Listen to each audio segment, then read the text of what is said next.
अस्सलाम वालेकुम।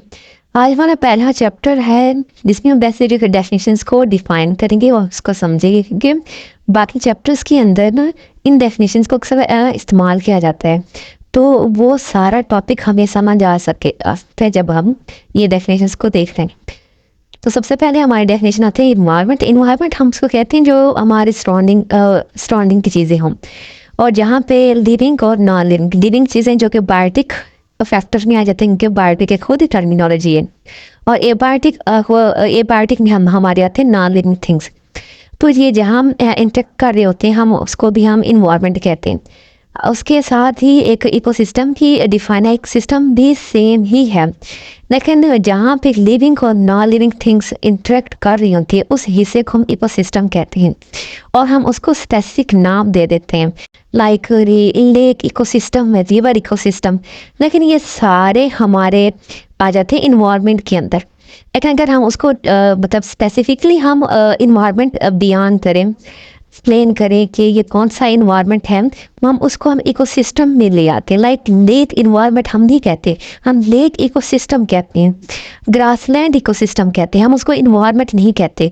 तो दूसरा डिफरेंस इनमें ये भी है कि ऐसी ज़मीन के ऊपर भी जगह हैं जहाँ पे नॉन लिविंग थिंग्स तो जाती हैं। लाइक नॉन लिविंग थिंग्स भी वो होती हैं जो लिविंग थिंग्स के अंदर इम्पोर्टेंट मतलब इम्पैक्ट रखती हैं। लाइक लाइट हो, सनलाइट हो गया, वाटर की मौजूदगी हो गई, सॉइल की फर्टिलिटी हो गई। तो कुछ इलाके ज़मीन के ऊपर ऐसे हैं जहाँ पे सनलाइट तो होती है, लेकिन जो वाटर है वो आइस की फॉर्म में होता है, और सॉइल भी मतलब ज़्यादा उसमें फर्टाइल नहीं होती, लेकिन कोई ना कोई नॉन लिविंग थिंग्स प्रेजेंट होता है और लिविंग थिंग्स नहीं होता, लेकिन फिर भी हम उसको इन्वायरमेंट कह सकते हैं। लेकिन स्पेसिफिकली नाम देना लिविंग और नॉन लिविंग जहाँ पे इंट्रैक्शन कर रहे होते हैं, स्पेसिफिकली अभी मैंने एग्जांपल दी ग्रास लैंड, फॉरेस्ट, तो हम इनको हम इकोसिस्टम कहते हैं, मतलब स्पेसिफिक इन्वायरमेंट उसको हम इकोसिस्टम के नाम से कहते हैं। लाइक लेक इकोसिस्टम हो गया, पॉन्ड इकोसिस्टम हो गया, तो ये स्पेसिफिक इन्वायरमेंट को हम इकोसिस्टम कहते हैं। लेकिन अगर इकोसिस्टम की हम स्पेसिफिक स्टडी करें फर्दर, तो हम उसको हम इकोलॉजी कहते हैं। इकोलॉजी दो टर्म से निकला है, जो कि ओकास एंड लॉजी। ओकास का मतलब हाउस आर डिवेलपिंग प्लेस, दोनों का सेम ही मतलब है। उसके बाद थे बायोस्फीयर। बायोस्फीयर हम उसको कहते हैं, लाइक हमारी जो पूरी ज़मीन है, पूरा ग्लोब को अगर आप इमेजिन करें, तो हमारे तो हमारे मतलब लिविंग थिंग्स जो भी पाए जाते हैं, लाइक यहाँ तक हमारी ऑक्सीजन यहाँ तक प्रेजेंट है, मतलब यहाँ पर लिविंग थिंग्स इजीली रह सकते हैं। और अगर हम इसके ज़मीन सरफेस के थोड़ा सा नीचे तक जाएं तो हमें अर्थवॉर्म्स मिलते हैं, कुछ कीड़े मकोड़े मिलते हैं, क्योंकि वो भी लिविंग थिंग्स है और सॉइल नॉन लिविंग थिंग्स है, तो उनमें इंट्रैक्शन हो रहा होता है। तो जहाँ तक उसके आगे ना ज़मीन के आगे तक लाइफ नहीं है, इसी तरह ज़मीन के बहुत ज़्यादा ऊपर तक भी लाइफ नहीं है, तो हम उसको हम बायोस्फीयर में कंसीडर नहीं करते। वो लेयर मतलब सरफेस के थोड़ा ऊपर और सरफेस के थोड़ा सा नीचे जहाँ पर लिविंग थिंग्स एक्चुअली में रह रही हैं, उस पूरे एरिया को पूरी ज़मीन पे चारों तरफ वो लेयर हमारे बायोस्फीयर कहलाती है। उसके बाद हैबिटेट है। हैबिटेट टर्मिनोलॉजी वो है जहाँ पे एक्चुअल एनिमल्स रह रहे होते हैं, जहाँ पे इंसान रह रहे होते हैं। अब हमारा घर भी हमारा हैबिटेट ही है, इंसानों का जो घर है। एनिमल्स का अपने घर होते हैं अपने हिसाब से। अब इस तरह एनिमल जो भी काम करता है उसको हम इकोलॉजिकल नीश कहते हैं, कि इकोसिस्टम के अंदर उसका जो काम है उसको हम इकोलॉजिकल नीश कहते हैं। लाइक पानी पीना, खुराक देना, ये सारे इकोलॉजिकल नीश है। अगर इनमें कोई भी इकोलॉजिकल नीश सेम हो जाए एनिमल्स के अंदर, स्पेशली फॉरेस्ट के अंदर, तो उनमें कंपटीशन बढ़ जाता है। इवन हमारे इंसानों के अंदर भी लाइक जिस तरह पानी की कमी हो जाए, अगर एक जगह से हमें लेना पड़ जाए और वो कम पड़ जाए, तो इंसान भी आपस में लड़ पड़ते हैं, तो हम उसको कंपटीशन कहते हैं। उसी वजह से हमारी पार्ट्स होते हैं एनिमल्स के अंदर भी और ह्यूमंस के अंदर भी। तो हमारे इकोसिस्टम के अंदर जो हमारा लिविंग पर जो भी काम है उसको हम इकोलॉजिकल नीश कहते हैं। इसके बाद एक और टर्मिनोलॉजी है इकोटोन। इकोटोन हम उसको कहते हैं जहाँ पे दो इकोसिस्टम, लाइक यहाँ पे अगर फॉरेस्ट है, फिर यहाँ पे मतलब अगर सड़क आ जाती है, फिर ग्रास लैंड आ जाता है, तो हम ये वाले जो हिस्सा है, ये वाला हिस्सा, इसको हम इको एज इफेक्ट कहते हैं, और इसको हम इकोटोन भी कहते हैं, क्योंकि यहाँ पे भी कुछ स्पीशीज रहती हैं। लाइक छोटी ही क्यों ना हो लेकिन रहते हैं। लेकिन कुछ कुछ जगहों पे लाइक यहाँ पे फॉरेस्ट आ जाए और यहाँ पे मतलब छोटी ग्रास वाला इलाका आ जाए, फिर यहाँ पे फिर ग्रास लैंड वाला एरिया आ जाए, तो इनके दरमियान तो काफ़ी ज़्यादा रिचनेस होती है स्पीशीज़ की। स्पीशीज़ रिचनेस मतलब बहुत ज़्यादा वैरायटी होती है स्पीशीज़ की। तो अक्सर औकात इकोटोन वो इलाका होता है जहाँ पे ट्रांजिशन जोन होता है दो इकोसिस्टम के दरमियान, और इसको हम एज भी कहते हैं। फिर उसके बाद जो हमारी इम्पोर्टेंट डेफिनेशन है वेजिटेशन एंड फ्लोरा। वेजिटेशन वो होता है हमारे ज़मीन के अंदर जहाँ भी हम ग्रीनरी देखें वो हमारी वेजिटेशन में है, लेकिन फ्लोरा हम उसको कहते हैं जब हम इन वेजिटेशन के अंदर जो भी स्पेसिफिक प्लांट स्पीशीज़ को हम स्टडी करें तो हम उसको हम फ्लोरा में ले आती हैं। ये बेसिक डिफरेंस है दोनों के। ये फैक्ट की कुछ ये मैंने एग्जाम्पल दी आप देखें। उसके बाद इकैड वो टर्मिनोलॉजी है जिसमें प्लांट स्पीशीज के वेजिटेटिव करेक्टर के अंदर चेंजेस आ रही है। वेजिटेटिव करेक्टर वो होते हैं जो कि सेक्सुअल रिप्रोडक्शन में काम नहीं आते, लाइक उनके लीव्स का कलर हो गया, नंबर हो गया, फ्लावर्स के कलर हो गए, लेकिन वो एक ही नस्ल से ताल्लुक रखे, मतलब जेनेटिक स्टॉक उनका सेम रहे, तो उसको हम इकैड कहते हैं। इसका अपोजिट है इकोटाइप इसका अपोजिट ही है, मतलब अगर उसका जेनेटिक स्टॉक ही चेंज हो जाए, मतलब वो अलग नस्ल की हो जाए, वो फिर अलग स्पीशीज काउंट की जाती है, तो हम इकोटाइप कहते हैं।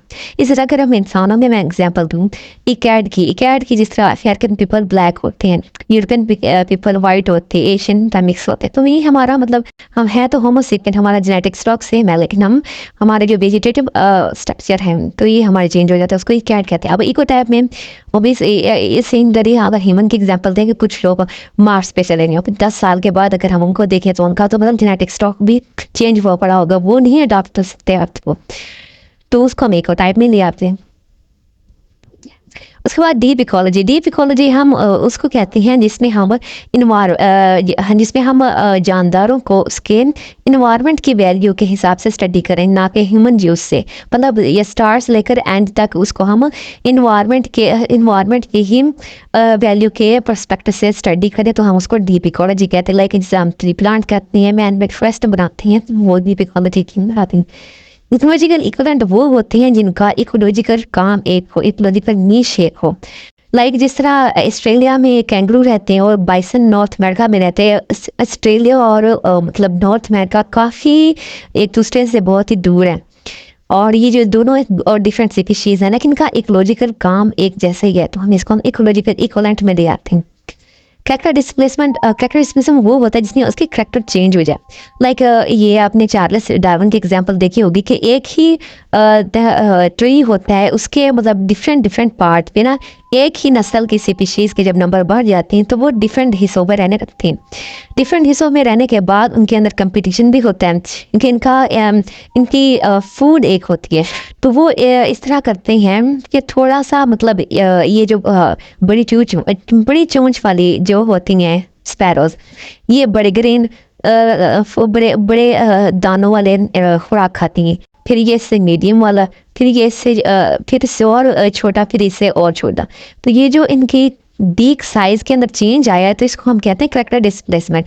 और ये नेचुरल सिलेक्शन है जो कि हाँ डिफरेंट स्पीशीज़ को बनाने में फेवर करता है। उसके बाद पॉपुलेशन आया था। पॉपुलेशन हम उसको कहते हैं अगर हम किसी भी स्पीशीज़ के इंडिविजुअल, मतलब अगर हम ह्यूमन हैं तो अगर सिंगल की स्टडी होगी तो हम उसको पॉपुलेशन कहते हैं। अगर लाइक फीमेल्स की जस्ट स्टडी की जाए या जस्ट मेल की स्टडी की जाए या किसी एनिमल्स के सिर्फ फीमेल की स्टडी की जाए तो उसको हम पॉपुलेशन कहते हैं।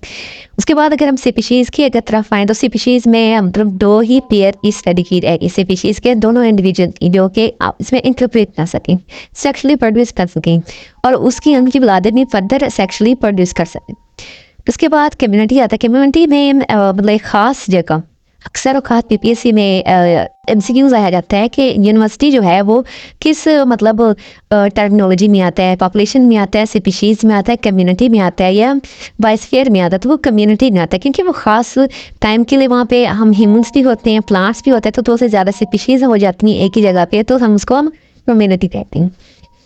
देन उसके बाद हमारा बायोम गिगर होती है, मतलब ज़मीन से। और ये तो मतलब टोटली इनका इन्वायरमेंट हमें वाज़ेह तौर पर दिखाई दे रहा होता है। लाइक डेजर्ट हो गया, ग्रास लैंड हो गया, फॉरेस्ट हो गया, माउंटेन्स एरियाज़ हो गए और आइस मतलब जो बर्फ़ानी इलाके हो गए। इस तरह का जो स्पेसिफिक लार्ज एरिया पे जो इन्वायरमेंट चेंज होता है उसको हम कहते हैं बायोम। और इन सब सारों को मिला के हम पाए जो ये इनका है इसके ऊपर न्यूट्रिशन कॉम्बाइंस कहते हैं। उसके बाद बायोलॉजिकल स्पेक्ट्रम अक्सर हम ना प्लांट स्पीशीज़ को ना परसेंटेजेस में ले रहे होते हैं। मतलब उसमें अगर हम थीरियोफाइट्स हेमी क्रायोफाइट्स के क्या परसेंटेज है स्पेसिफिक जियोग्राफिकल रीजन के अंदर, तो हम उनको अगर परसेंटेज में लिए हैं तो हम उसको बायोलॉजिकल स्पेक्ट्रम कहते हैं। इसी तरह बायोलॉजिकल एफिशिएंसी वो होता है जो ड्रॉपिक लेवल के अंदर जो भी एनर्जी ट्रांसफ़र हो रही है नीचे से लेकर ऊपर तक उसको हम एफिशिएंसी कहते हैं। और ये चेंज भी होती है, लेकिन अक्सर औक़ात ये जो 10% का रूल है ये ग्रासलैंड पे अप्लाई किया जाता है और ये ही माना जाएगा। लेकिन एक्चुअल में ये ऐसा नहीं होता, किसने कुछ ज़्यादा भी हो सकती, कम भी हो सकती है, लेकिन अक्सर औक़ात हम इनको मानते हैं। तेरा PPSC में अगर MCQs आए तो हम इसको ही इसलिए ही टिक करेंगे कि 10% ही मतलब इकोलॉजिकल एफिशिएंसी होती है प्रोड्यूसर की। फिर उसके बाद फर्दर जो भी ये इस ला के मुताबिक है। उसके बाद कीस्टोन स्पीशीज़, ये इकोसिस्टम के अंदर वो स्पीशीज़ होती हैं जो कि बाकी सारे स्पीशीज़ को कंट्रोल करती, मतलब यूजुअली ये प्रीडेटर होते हैं। ये ऐसे एनिमल्स को खाते हैं, फिर वो जो उनको खाते हैं, तो कि इस तरह ना वो अगर जो ये प्रीडेटर जिन एनिमल्स को खाते हैं वो कुछ बहुत ज़्यादा हो जाते हैं, तो इन केस में अगर वो उनको खा रहे हैं तो उनको भी कंट्रोल कर रहे हैं, तो उसके नीचे वाले स्पीशीज़ को भी कंट्रोल कर रहे हैं। तो हम इसको हम कीस्टोन स्पीशीज़ कहते हैं जो कि ऑर्गेनिज्म के नंबर को कंट्रोल कर रहे होते हैं इकोसिस्टम के अंदर। उसके बाद इंडिकेटर्स भी जो इंडिकेट करते हैं इन्वायरमेंट की हेल्थ को। अब जिस तरह का साफ सुथरा इन्वायरमेंट होना तो वहाँ पे लाइकन नहीं दिखाई देंगे। और इसी तरह अगर हमारा जो पानी साफ हो ना, इर्द गिर्द जो भी हो, ग्राउंड वाटर हो या सरफेस वाटर, अगर साफ हो तो हम वो हमें फ्रॉग पॉपुलेशन दिखाई दे, फ्रॉग पॉपुलेशन में दिखाई देगी।